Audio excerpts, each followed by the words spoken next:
नमस्कार दोस्तों, मैं हूं ममता तिवारी और आप सभी का स्वागत करती हूं मेरे चैनल ममताज वे में।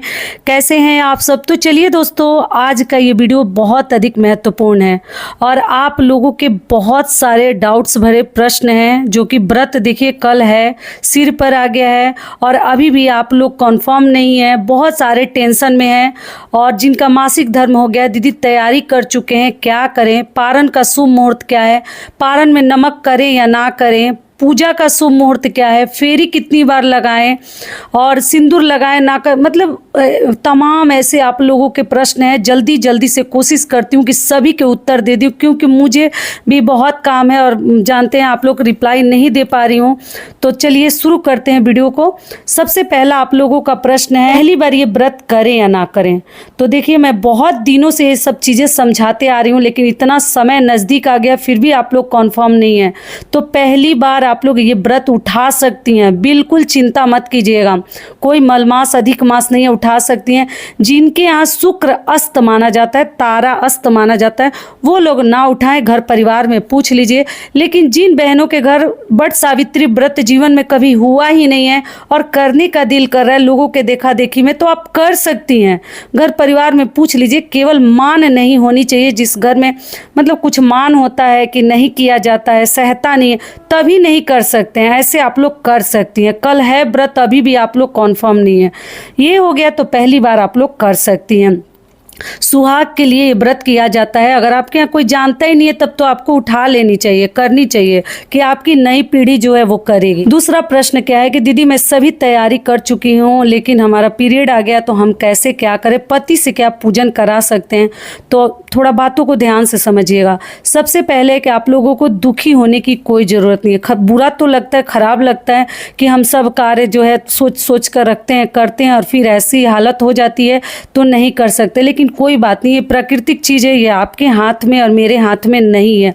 ऐसा हो गया है तो जो भी आप तैयारी की है अपने पति के हाथों से अपने घर के मंदिर में आप लोग चढ़ा सकती हैं, या कोई आसपास की महिला है उनसे भी आप लोग चढ़वा सकती हैं बट वृक्ष के पास।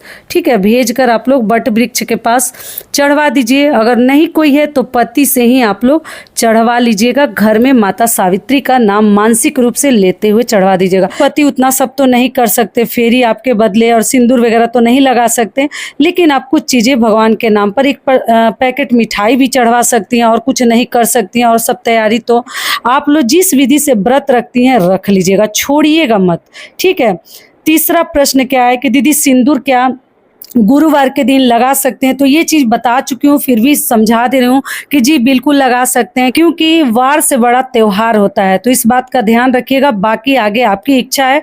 तो इतना बड़ा दिन है और अमावस्या के दिन सिंदूर लगाते हैं तो आप लोग लगा सकती हैं। पीला सिंदूर भी लगा सकती हैं और लाल भी लगा सकती हैं, टोटल आपकी इच्छा है। अगला प्रश्न क्या है कि देखिए आज हम लहसुन प्याज खा लिए हैं तो बाल धोकर, तो फिर क्या कल धोएंगे? तो जी नहीं, आज ही नहाए खाए हैं। आज आप लोग अच्छे से, जो लोग धो लिए हैं अच्छी बात है, जो नहीं धोए हैं आज ही धो लीजिएगा।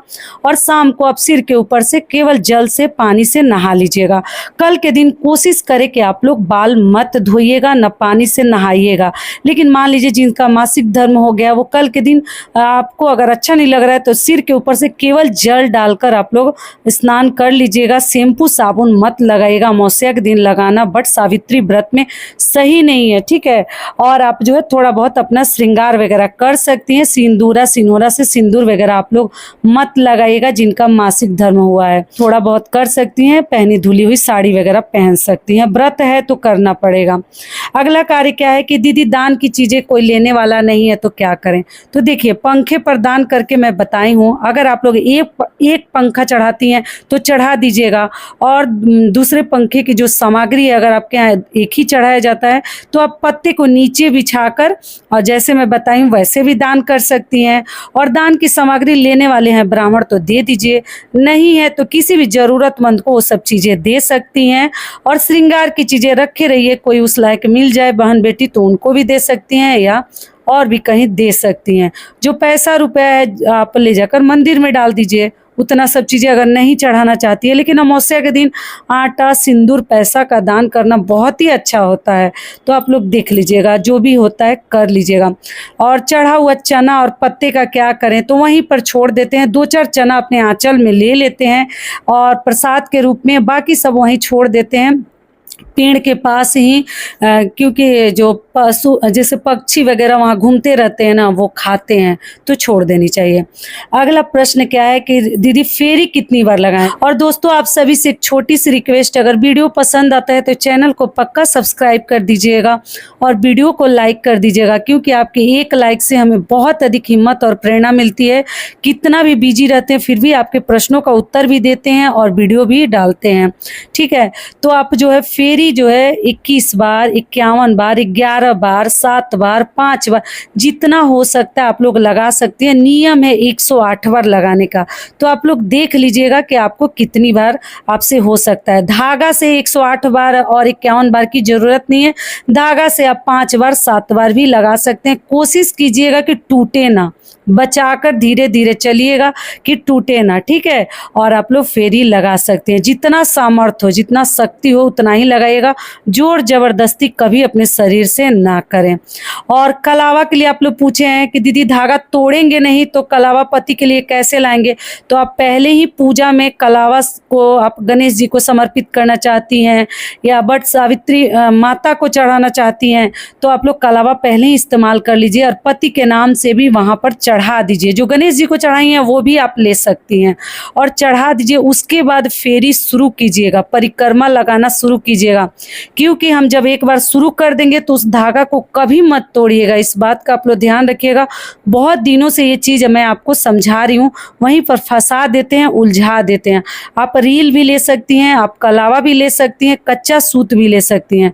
जब रील ले रही हैं तब आप कलावा साथ में लेकर जाइएगा या कच्चा सूत को हल्दी में भिगोकर रक्षा सूत्र बना लीजिएगा अपने पति देव के लिए। क्लियर हो गया। एक ही पंखा का भी नियम बता दी कि एक है तो कोई बात नहीं, उसी से पूजा पाठ कर लीजिए, दान नीचे बिछाकर पत्ते पर कर लीजिएगा। अगला आप लोगों का प्रश्न है, दीदी व्रत में क्या दूध वाली चीज़ें खा सकते हैं। तो देखिए हमारे तरफ तो दूध नहीं खाते हैं, मतलब इस बट सावित्री व्रत में पूरी पकवान ही खाया जाता है।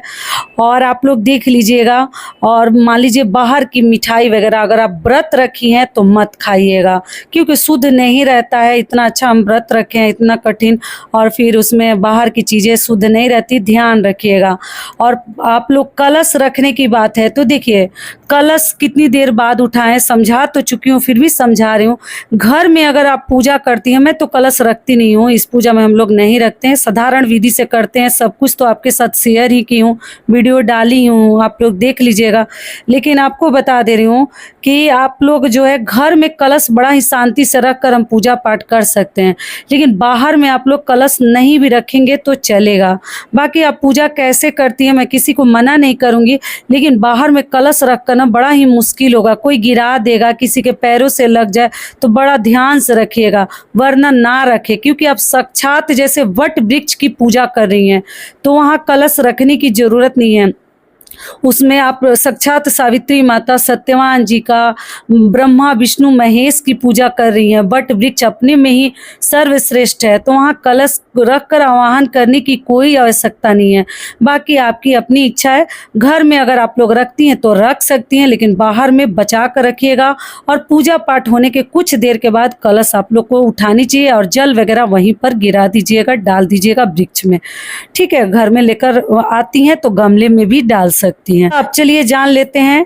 आप लोगों ने पूछा है कि पारण कब करें और कैसे करें, तो आपको बता दूं कि ये व्रत जो है 4 प्रकार से रखा जाता है। कोई निर्जला रखता है, कोई फलाहारी रखता है, कोई मीठा भोजन करता है, और कोई जो है नमक वाली चीज़ें आकर खा लेते हैं। तो आप लोग पूछे हैं दीदी नमक वाली चीज़ें क्या खा सकते हैं। तो देखिए आप पूजा पाठ करके सहन नहीं होता है, छोटा बच्चा है, आप जैसे बच्चे को अभी दूध पिलाते हैं, फीड कराते हैं, तो आप लोग क्या कीजिएगा कि आकर घर में शुद्ध सात्विक बिना लहसुन प्याज वाला भोजन, दाल चावल रोटी सब्जी जो खाती हैं आराम से पूजा पाठ करके पति पूजन करके हैं, तब बाहर हैं तो कोई बात ही नहीं है, तो आप लोग व्रत खोल सकती हैं।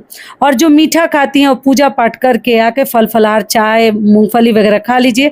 और एक समय रात होने से पहले, सूर्यास्त से पहले एक समय मीठा भोजन कर लीजिएगा। और जो निर्जला हैं, जो फलाहारी हैं, उन्हें तो बताना ही नहीं है, तो वो अगले दिन जो है अपना व्रत खोलेंगे। सुबह 8 बजे से पहले कुछ अनाज अपने मुख में आप लोग डाल लीजिएगा।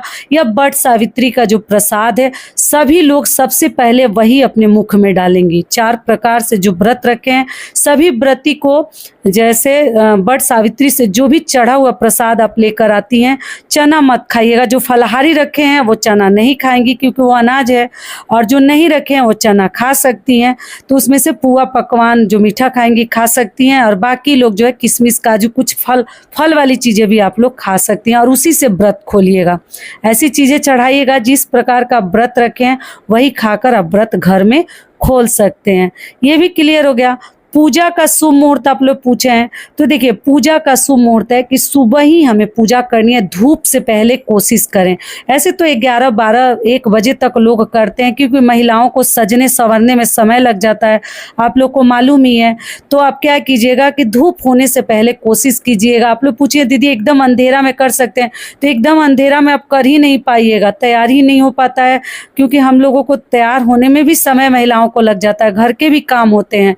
तो आप देख लीजिएगा, तो समय से ही निकले आप लोग। एकदम अंधेरा में भी जरूरत नहीं है, लेकिन सूर्योदय होने पर भी पूजा आप लोग कर सकती हैं, ठीक है। और दोपहर तक कर सकती हैं, लेकिन आपके लिए दिक्कत होगा, दोपहर में धूप बहुत अधिक रहेगा।